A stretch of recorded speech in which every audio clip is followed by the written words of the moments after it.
A diferencia de lo que vino pasando durante los últimos años, en los últimos meses en Brasil el dólar subió muy fuerte, mientras que en Argentina pasó todo lo contrario. ¿Por qué sube el dólar en Brasil mientras cae en Argentina? Por este tema tuve el lujo de hablar con Fernando Ulrich, economista brasileño, socio de Liberta Investimentos y con más de 22 años de trayectoria en el mercado financiero de Brasil.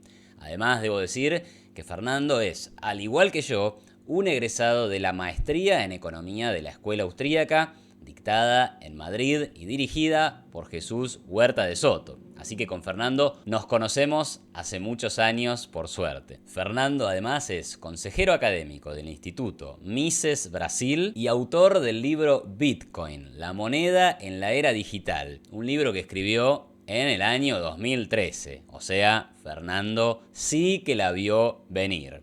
A continuación, mi charla completa con Fernando Ulrich sobre lo que está pasando en Brasil. Bueno, muchas gracias Fernando por estar aquí y bienvenido a mi canal. Un gusto tenerte. Y bueno, es un placer, un honor hablar con usted. Y bueno, hay bastante cosa para hablar de América Latina, Brasil y Argentina también, ¿no? Así es, están pasando cosas muy interesantes y especialmente, bueno, hemos charlado vos y yo bastante de Argentina en tu canal. Hoy quería hablar o enfocarme por lo menos en lo que está pasando en Brasil, ¿no? Digamos, revisando algunos datos, veía que el dólar allá en Brasil pasó de costar algo así como 5 reales en mayo y hace Sí. unos pocos días superó la barrera de 6. Estamos hablando de un aumento de cerca del 20% en unos meses, en un país que tiene una inflación del 5% anual, como mucho. Entonces, contanos un poco, vos que estás ahí en el terreno, que sos experto en estos temas, ¿qué está pasando en Brasil? ¿Por qué ha subido tanto el dólar en este tiempo? Muy bien. Bueno, de alguna manera podríamos decir que lo que pasa en Brasil ahora es exactamente el opuesto que está pasando en Argentina. Por lo menos en la cuestión fiscal, pues el gobierno de Lula con su ministro de Hacienda, Fernando Haddad, la verdad es que no están haciendo un ajuste, todo lo contrario, lo que están haciendo es permitir que el gasto público siga subiendo y sin un control efectivo. Y solo para volver un poquito, teníamos, antes de Lula y de Bolsonaro, teníamos un techo de gasto público que fue impuesto por el antiguo presidente Michel Temer, que asumió después del impeachment de Dilma Rousseff. Y fue un marco fiscal que funcionó por algún tiempo para contener el avance del gasto público. Entonces era un techo máximo de gasto. Pero cuando llegó la pandemia y después, cuando perdió las elecciones Bolsonaro, asumió Lula y Haddad y con un discurso desde siempre al contrario de lo que habla Milei y lo que hablan los austríacos.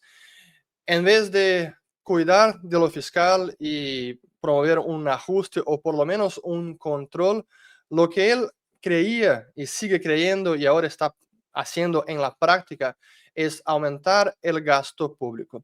Lo que Brasil está ahora experimentando es el más grande incremento de gasto público con excepción de la pandemia. Y no estamos en recesión. La economía brasileña, el PBI sigue subiendo. El último trimestre, que fue el tercer trimestre de 2024, subió como 4% en términos anualizados. O sea, está bien. Y aún así tenemos un déficit nominal de casi 10%. Y el déficit primario está en más de 2%. Y todo eso por culpa del gasto público que se ha incrementado muchísimo.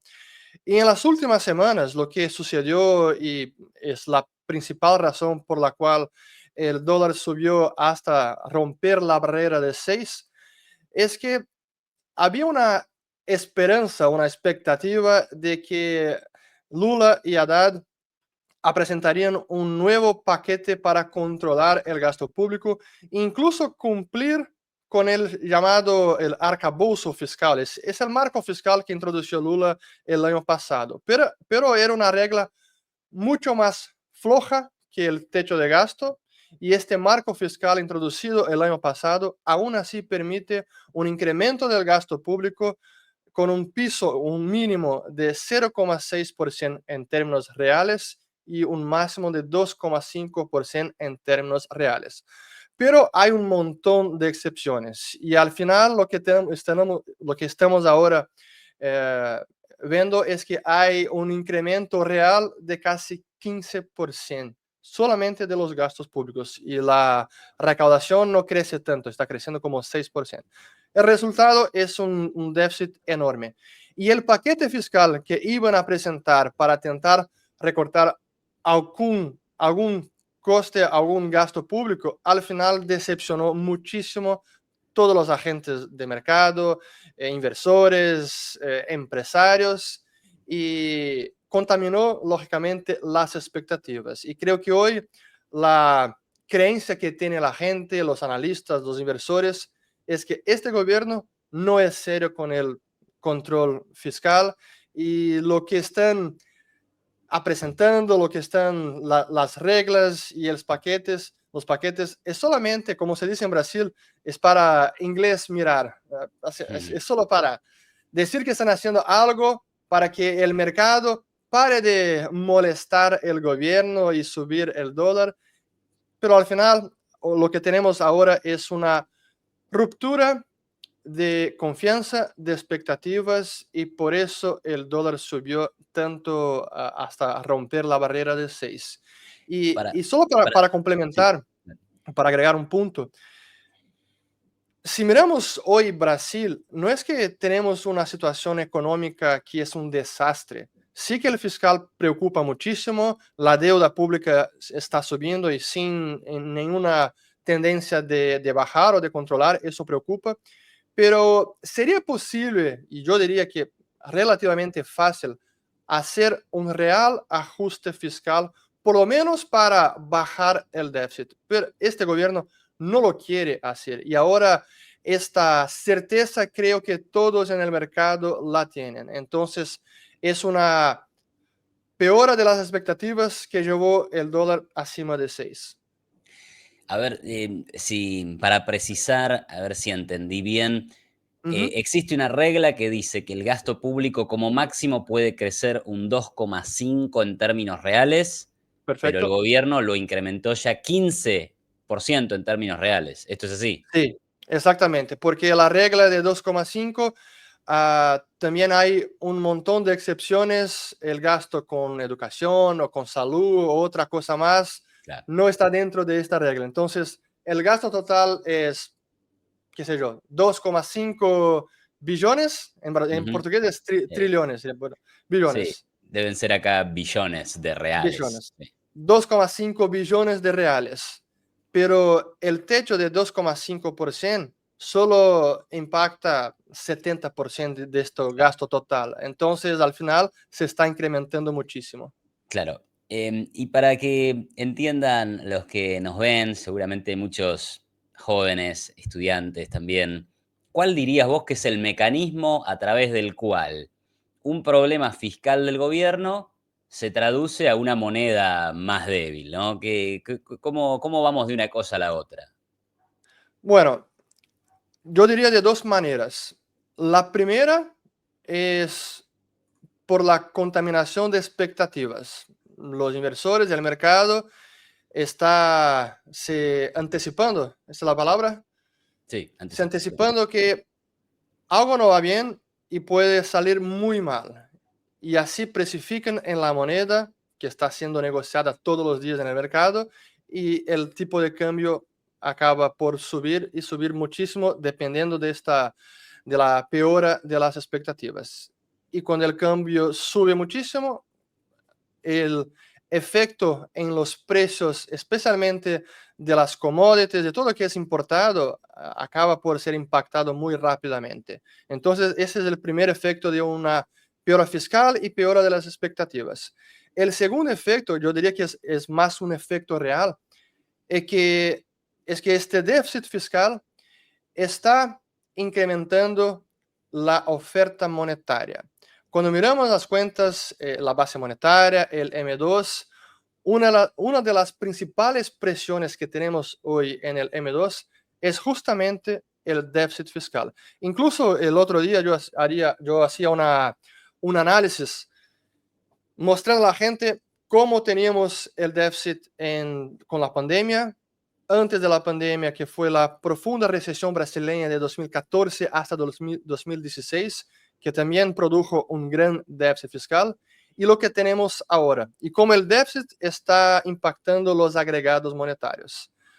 A excepción de la pandemia, ahora es el peor que tenemos desde que la nueva moneda, el real brasileño, empezó en 1994. Entonces, en toda la historia del real, es la peor expansión fiscal que tenemos y eso está aumentando la cantidad de dinero en la economía y, claro, devaluando la moneda. Yo diría que son entonces estos dos efectos.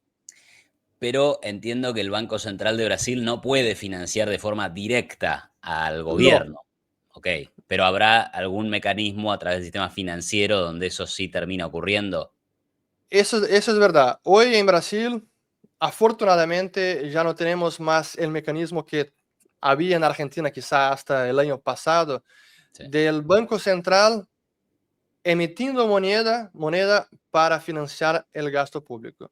En Brasil esto sucedía casi hasta 94, pero desde entonces con el plano real esto ya no sucede más. Entonces el incremento del gasto público tiene que ser financiado por deuda, por el mercado, por el sistema bancario, pero el Banco Central no puede monetizar directamente esta deuda. Entonces es un proceso un poco más indirecto, un poco más complejo, pero al final y al cabo sí afecta a los agregados y afecta el poder de compra de la moneda, ¿no? Muy bien. Comentabas que el ministro Haddad, bueno, salió de hecho en las noticias, ¿no? Que anunció un paquete de ajuste en respuesta a las presiones que estaban siendo evidenciadas en el mercado. Sin embargo, no pasó nada, ¿no? No fue bien recibido. Voy a hacer la pregunta más general. ¿Cómo hace un gobierno como el de Lula, que tiene un signo más bien, bueno, de izquierda, Sí. favorable al gasto público y demás, para hacer un ajuste exitoso? O sea, vos decías, no está un poco en su naturaleza, no lo quiere hacer, pero incluso si quisiera, ¿no? ¿Le saldría bien? Bueno, es una buenísima pregunta. Bueno, asumamos la hipótesis que sí quieren hacer un ajuste fiscal. ¿Dónde se podría recortar el gasto? Yo diría que la parte más difícil son justamente los gastos obligatorios. Y en Brasil, claro que hay un montón. El presupuesto es bastante difícil de cambiar solamente por el gobierno o el ejecutivo. Entonces, habría que pasar algunos cambios por el Congreso. Así que cambiar el presupuesto, recortar gastos, no es tan simple. Eso sí es verdad, pero si se quiere hacer de verdad, se podría por lo menos intentar. Eso no lo quieren. Pero aparte del gasto obligatorio, también hay un incremento muy representativo, muy importante, que ocurrió con lo que en Argentina había o hay el Plan Platita. Aquí en Brasil hay el Bolsa Familia. O con Bolsonaro se llamaba Auxilio Brasil y con Lula Bolsa Familia. ¿Y qué pasó con la pandemia? En 2020-2021 se incrementó muchísimo este gasto, un repase, una transferencia de renta para los que más necesitaban. Claro, así no había ni que cuestionar en su momento. Pero después de la pandemia, con la economía se normalizando, ya no había necesidad de este tipo de transferencia de renta. Y para poner en números, en 2021 el año cerró con poco más de 30.000 millones en este programa de transferencia de renta, 2021. En 2022, el año de las elecciones, Bolsonaro incrementó este gasto, esta transferencia, para casi 90, un poco más de 90.000 millones de reales. Bolsonaro. Pero perdió las elecciones, vino Lula y en su primer año, 2023, el gasto con esta transferencia, el Bolsa Familia, fue incrementado para 170.000 millones. Entonces, es un impacto relevante en la economía, incluso para mantener el nivel actual del consumo de las familias. Cuando miramos nuestra economía, el PBI creciendo a tasas de 4% al año, una buena parte es por cuenta de esta expansión fiscal y transferencias de rentas que mantienen este gasto más, el consumo de las familias en un nivel más elevado. Si no fuera por tanta transferencia, quizá el PBI no estaría registrando un crecimiento de esta magnitud y tampoco el déficit también estaría tan profundo. Entonces, hay donde recortar, hay cómo hacerlo, pero si no se quiere, si se considera que gasto público es vida, como dijeron Lula dijo esto, creo que fue en abril o mayo de 2022, gasto público es vida, entonces es complicado. Bien. Así que el gasto público es vida. Qué loco. Em, Mira, te quiero hacer esta pregunta porque acá en Argentina está pasando un poco lo contrario, ¿no? Como vos lo comentabas. O sea, tenemos un tipo de cambio que en términos nominales cayó desde 1.500 pesos a 1.000 pesos, bueno, en un contexto Sí. de inflación, ¿no? Y hay preocupación, o sea, la caída del dólar genera preocupación. Entonces yo digo, bueno, si en Brasil está subiendo el dólar, deben estar muy contentos, deben estar felices, porque ahora la economía se va a volver más competitiva y van a exportar más. No, por lo menos esa sería la lectura análoga a lo que pasa en Argentina, porque acá parece que como el dólar cae, no vamos a exportar nunca más y vamos a ser invadidos por las importaciones. Así que supongo que ustedes deberían estar festejando esta suba del dólar y esta caída del real. ¿Es así o no? No, definitivamente no, no estamos conmemorando la suba del dólar. Esta visión que conocemos bien es una visión más mercantilista y que devaluar la moneda pueda eh, impulsar las exportaciones y esto beneficia la economía del país.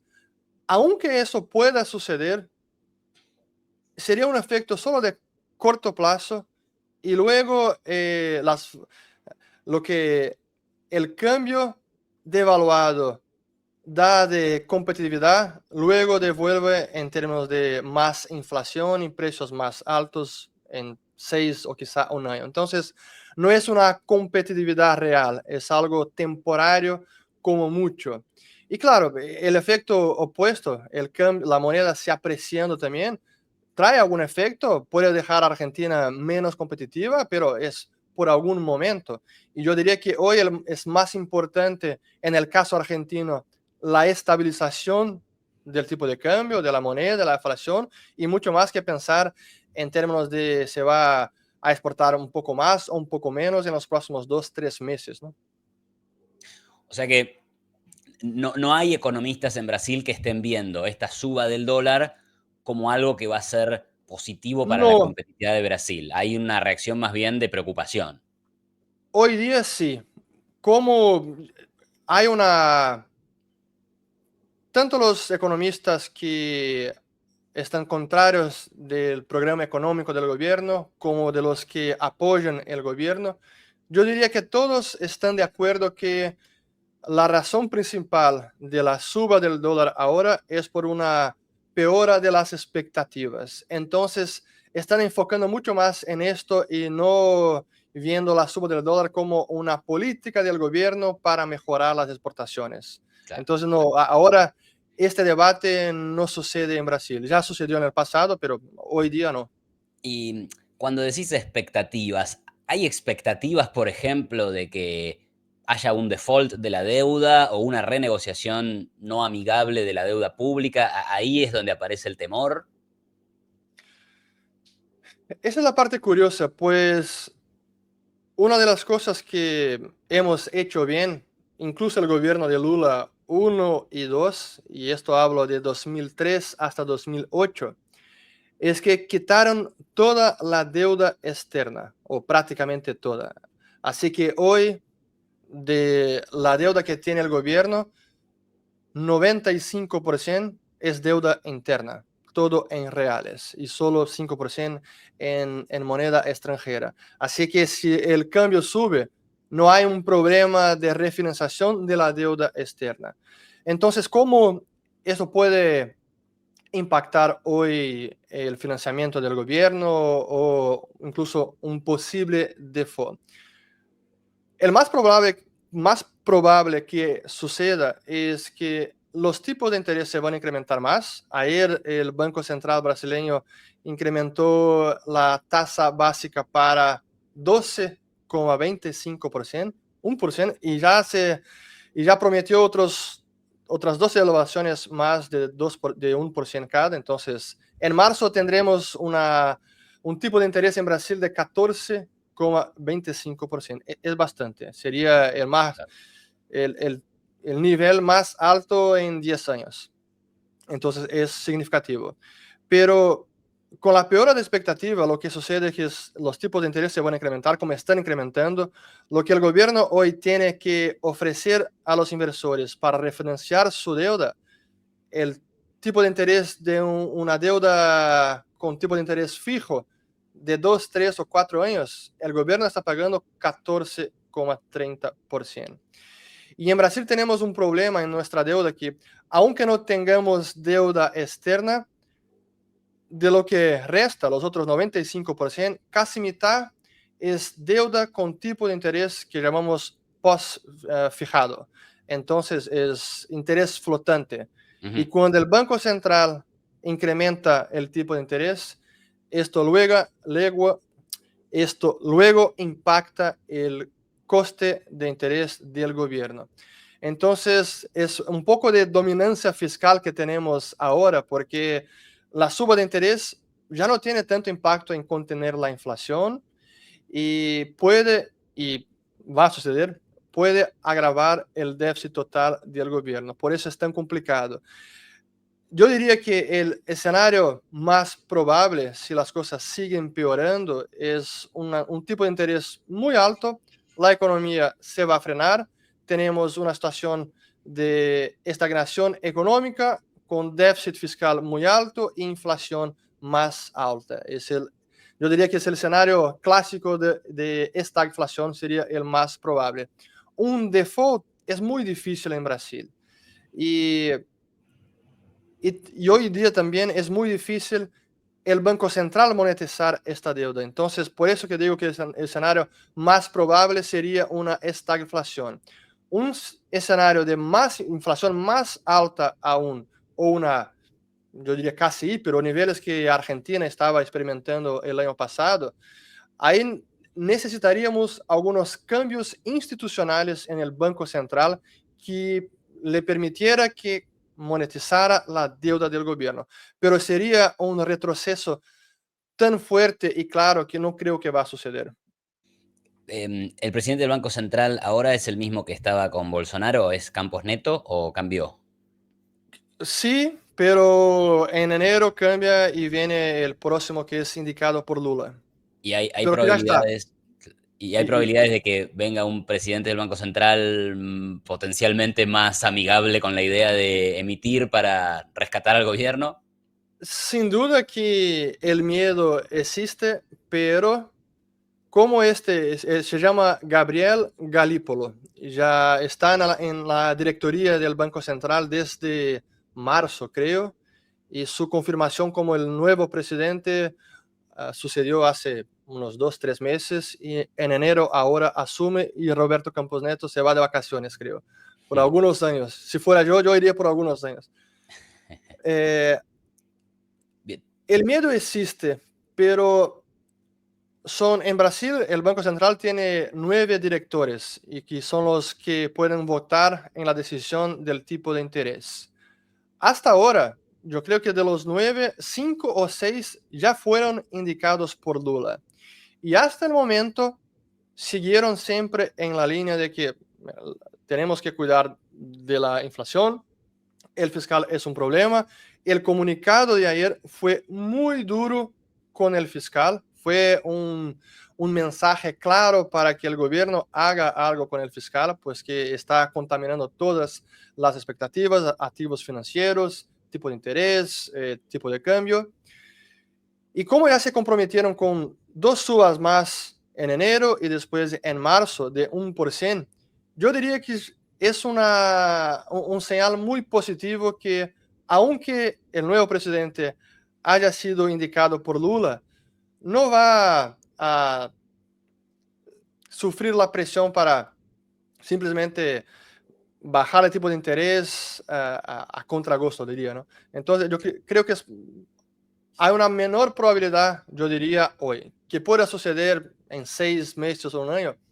Puede, más que con Roberto Campos Neto, yo diría que sí. Pero aún así, en Brasil, como pudimos avanzar en los últimos 20 años, todo está muy comunicado y cualquier ruido, más comunicación, un mensaje equivocado, una bajada de interés que no tiene fundamento, eso luego contaminaría tipo de cambio, el dólar subiría para 6,5 o incluso 7, Mm. sería posible. Y la otra parte, monetizar la deuda, ahí no tiene poderes hoy para hacerlo. Habría que mudar institucionalmente por leyes en el Congreso, que es mucho más complejo de hacerlo. Qué interesante y qué bueno, al menos por ese lado, ¿no? Em, Sí, algo que se suele escuchar en Argentina es, bueno, en Brasil a nadie le importa el dólar. En Brasil nadie piensa en dólares, ¿no? Como que últimamente, como en Argentina, el dólar ha sido tan famoso, ¿no? En la tapa de los diarios todo el tiempo y em, se dice, no, bueno, en Brasil nadie piensa en dólares porque ya está todo resuelto, el tema de la inflación, el tema de la devaluación. ¿Cuán cierta es esta afirmación y cuán exagerada, si es que no es cierta? yo diría que para la gente común, los trabajadores, la gente que no está involucrada en analizar economía o que no está invirtiendo en el mercado, que no es empresario, no tiene negocios, yo diría que para la gente el dólar no es una preocupación, de verdad. Si no hay, hoy día la gente común no busca ahorrar en dólares, no es una preocupación. Yo tengo que recibo mi sueldo, tengo que comprar lo que falta de comida y si hay algún ahorro, me compro dólares. No, hoy para la gente común, verdad que no hay esta preocupación. Hubo sí en el pasado, antes del plan real, ahí había muchísimo, pero hoy no es la preocupación principal, ¿no? Eh, Dos preguntas entonces, ¿a qué se debe esto de que nadie piense en dólares? Y la segunda cuestión es, bueno, ¿en qué ahorran? ¿Cómo se cubren de la inflación? Que si bien es baja, existe, ¿verdad? Bueno, yo diría que la razón principal es por el éxito del plan real que fue introducido en 94. Pues luego después empezó en julio de 94 y en julio de 95 la inflación ya había bajado para como 5% al año. Y en los próximos años ya estaba alrededor de 4 o 3, a veces poco más. Pero en pocos momentos de la historia del real, la inflación subió por encima de 10% al año. Eso sucedió en 2002, en la pandemia ahora en 2021 y quizá uno en otro momento en la recesión también de 2014. Pero la verdad que hemos vivido tiempos de relativa estabilidad monetaria, estabilidad de inflación, por lo menos para países emergentes como Brasil, Argentina, fue honesto. Sin duda que para un europeo, alemán o americano, que inflación antes giraba alrededor de 2 o 3%, aquí sería un poco más, pero un poco más no es un desastre. Entonces yo diría que esa es la principal razón, la estabilidad de precios desde el plan real. ¿Y cómo la gente entonces ahorra? Con la renta fixa, la renta fija, como tenemos muchos instrumentos, tenemos un mercado financiero bastante desarrollado, o en las acciones, pero esos son, yo diría que no más que 4 o 5 millones de personas que invierten en acciones de empresas. pero la gran mayoría en renta fija, en depósitos que aquí se llama cajas de ahorro, que son los depósitos de poupanza, que se llama aquí, y que pagan algún tipo de interés que normalmente suelen pagar por encima de la inflación. Entonces, hay mecanismos, hay instrumentos de ahorro para la gente se proteger de la inflación. Perfecto. Dos preguntas que están relacionadas. La primera, ¿se habla de algo como pass-through allá? O sea, aquí es muy normal hablar del pass-through, que quiere decir, bueno, como sube el tipo de cambio, una parte de esa suba del tipo de cambio se va a transformar en un aumento de la inflación, ¿no? Entonces, bueno, si Sí, hay un 100% de aumento del dólar, el pass-through es 20, entonces habrá 20% más de inflación. ¿Ese concepto existe en Brasil?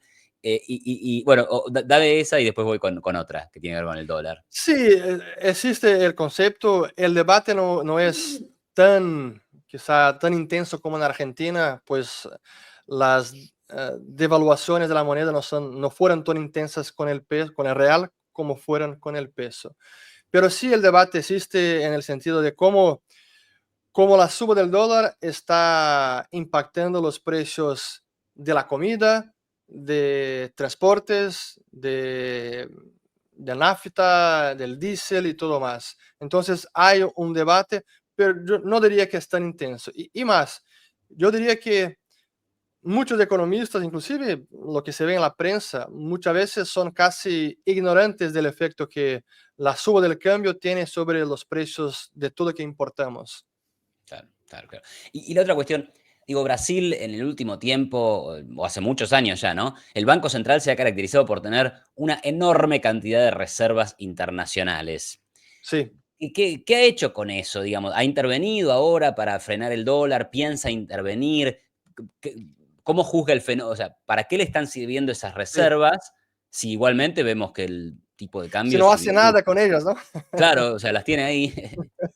Es para hacer alguna cosa. Ujú. Bueno, la verdad es que efectivamente el día de hoy están interviniendo en el cambio. Ayer, junto con la decisión de subir el tipo de interés, también divulgaron la información que iban a vender dólares a 4.000 millones, creo que en los próximos 2, 3 días. Entonces, Oh, ahora hay sí una intervención y esta es la principal razón, déjame ver los mercados aquí, la principal razón porque el cambio llegó a bajar hoy para casi 5,87 ajá.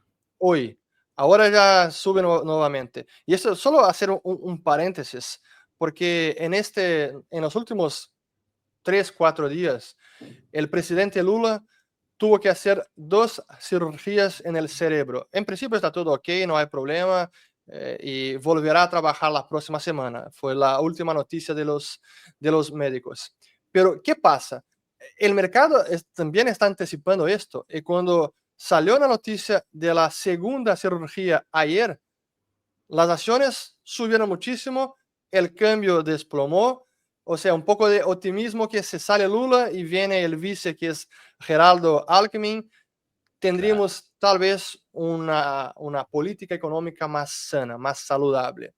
Pero ahora con la noticia de que todo transcurrió bien y Lula volverá a trabajar la próxima semana, las acciones hoy están, el índice Ibovespa está desplomando hoy casi 2% y el dólar no está cayendo tanto. Pero cierro el paréntesis.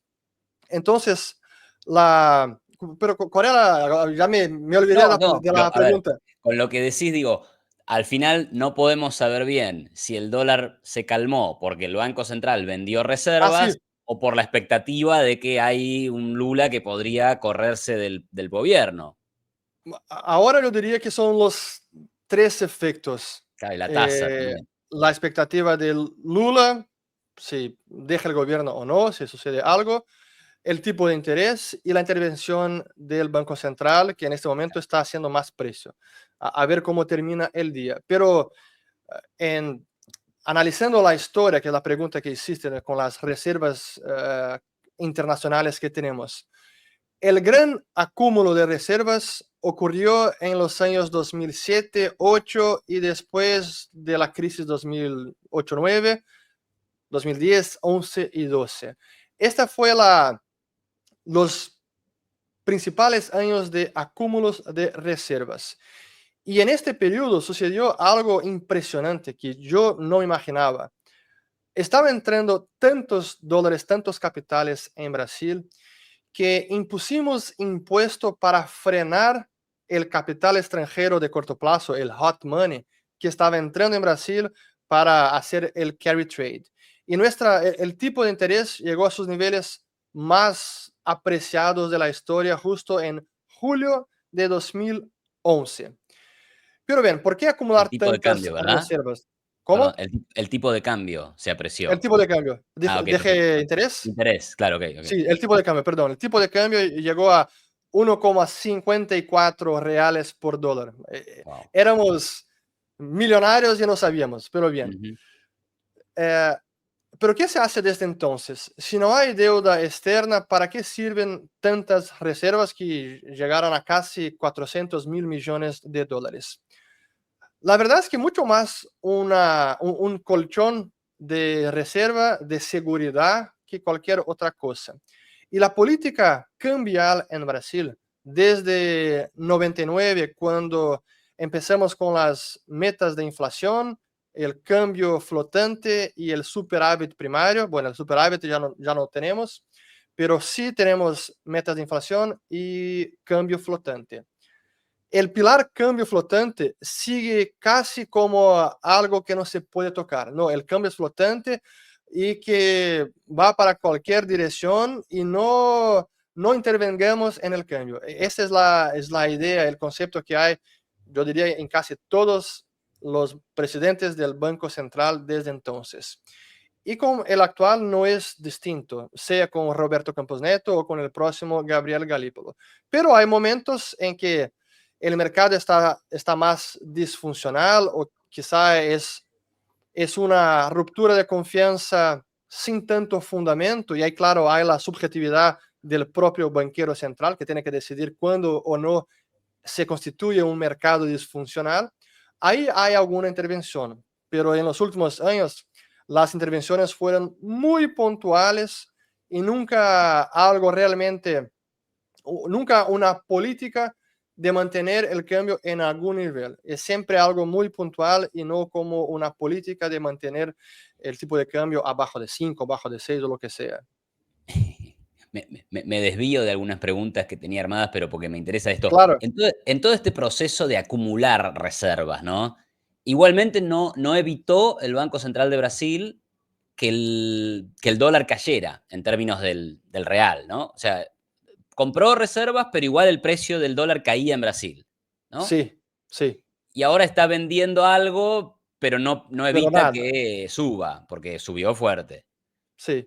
Entonces, Así, ok, ok, bien, solo interesante. para agregar, lo que intervienen ahora en el cambio, ahora digo en los últimos años, es muy poco, es casi nada. O sea, no hay una intervención eh, más intencionada para bajar el tipo de cambio. Y más, yo diría hoy, si lo hicieron, sería más como, en portugués decimos enxugar hielo, no sé cómo se dice, de, ¿cuál es A ver, la palabra? en el contexto por ahí me doy cuenta, pero... Es como secar el hielo. Ah, ok, O sea, claro. es intentar secar el hielo hoy. Ujú, Entonces, como el problema es una cuestión de confianza en el fiscal, si el claro. fiscal sigue se deteriorando y no hay ningún control efectivo, el déficit se incrementa, la deuda también, aunque el Banco Central venda dólares ahora, intervenga en el mercado de cambio, quizá en 2, 3 meses el tipo de cambio seguirá subiendo. Entonces, no sería una política sostenible seguir interviniendo en el cambio, vendiendo reservas para mantener el nivel de cambio en 6 o 5, lo que sea. Si el gran problema ahora, la razón de todo, de fondo, es el fiscal. Correctísimo. Te hago las últimas preguntas. ¿Quién puede, a la luz de toda esta charla, quién puede arreglar el problema fiscal de Brasil? ¿Podrá ser Lula? ¿Será el presidente que viene? ¿Cuándo puede ocurrir esto? Yo diría que con Lula, no. y quizá los movimientos de mercado en las últimas horas es una prueba de esto. O sea, con Lula en el gobierno como presidente no habrá cambio, porque él no quiere, no es su visión económica, su visión política, social, lo que sea. No creo que habrá cambio con Lula. Entonces, ahora no expectativa, pero la esperanza es que en 2026, cuando tengamos elecciones presidenciales otra vez, que surja alguna alternativa de derecha, centro derecha, alguna cosa distinta del gobierno Lula. Pues si nada cambia, yo diría que Brasil estaría entrando en una espiral muy negativa. Hmm. Bien, ahora saliendo un poquito de esta cuestión, Argentina, Brasil, el Mercosur, recientemente hubo una cumbre, Milei habló. ¿Cómo ves vos el Mercosur? ¿Qué opinás de la idea de que debería simplemente flexibilizarse, transformarse en un tratado de libre comercio abierto a todos? ¿Cómo evaluás vos el Mercosur en este tiempo? Sin duda que yo apoyo la idea de acuerdos de libre comercio entre el bloque y otros países o otros bloques. Y es impresionante, yo cuando veía las noticias, fue la semana pasada, creo, la anterior, finalmente el acuerdo entre Mercosur y Unión Europea que tardó 25 años. Es un cuarto de siglo, o sea, es lamentable. Entonces, no creo que Mercosur... Y todavía no es mucho. Yo Y creo que todavía no es todavía no es mucho y nada, ¿no? todavía no está aprobado, o sea, hay que Claro. pasar por los congresos y todo. Mm, Entonces, no creo que Mercosur tuvo mucho éxito en fomentar el comercio de verdad. Deberíamos haber hecho mucho más. Y quizá ahora, de verdad, yo tengo mis críticas a veces a Milei, a algunas de sus políticas, algunas, quizá en el cómo está haciendo algunas cosas, pero cuando veo su charla ayer, el programa de futuro, lo que quiere hacer, apertura comercial, disminuir aranceles y todo eso, yo estoy comprando Argentina ahora. ¿Sí? ¿Recomendás Sí, invertir en Argentina hoy? sí, estoy, de verdad. ¿Cómo ves a Milei en este año? Sé que seguís mucho la situación de Argentina y no sé si hay interés de parte de clientes tuyos o es algo Sin personal, duda pero que hay, contame un poquito cómo ves eso. sin duda que hay, pues yo diría que, bueno, primero pues después de Brasil es la principal economía en Latinoamérica y lo que pasa en Argentina puede ser también un guía, una señal de esperanza para algún cambio en Brasil. Y en esto definitivamente creo que Milei está haciendo, y no solo para Brasil, pero quizá para el mundo, pues en este momento no hay ningún presidente con un discurso tan consistente y convicto de la necesidad de control y ajuste fiscal, con una visión clara de que el gasto público no es vida, por el contrario, es la muerte de los países. Entonces, cuando miramos lo que está haciendo, más que las políticas en sí, es también el cambio cultural y el cambio en el debate de ideas. Esto es buenísimo. Y, y con respecto a lo que ha hecho Milei hasta ahora, yo creo que todavía hay mucho por hacer, pero lo que ha hecho me ha sorprendido, pues yo esperaba un poco más de dificultad en el Congreso, en las articulaciones políticas, negociación. Yo veía por su personalidad, por su figura, comportamiento, yo imaginaba que que podría ser un poco más difícil, pero al final, en un año de gobierno, yo diría que hay mucho más noticias positivas que negativas. Esa sería mi evaluación. Y yo estoy con esperanza que si él consigue hacer lo que está proponiendo y más que esto, consigue impedir que las medidas sean revertidas en un futuro gobierno de otro partido, de izquierda, centro izquierda, ahí sí Argentina conseguiría eh, cambiar el nivel de crecimiento, de prosperidad y mantener las reformas. Creo que ese es el gran desafío, es mantener las reformas en los próximos 5, 10, 20, 50 años, ¿no?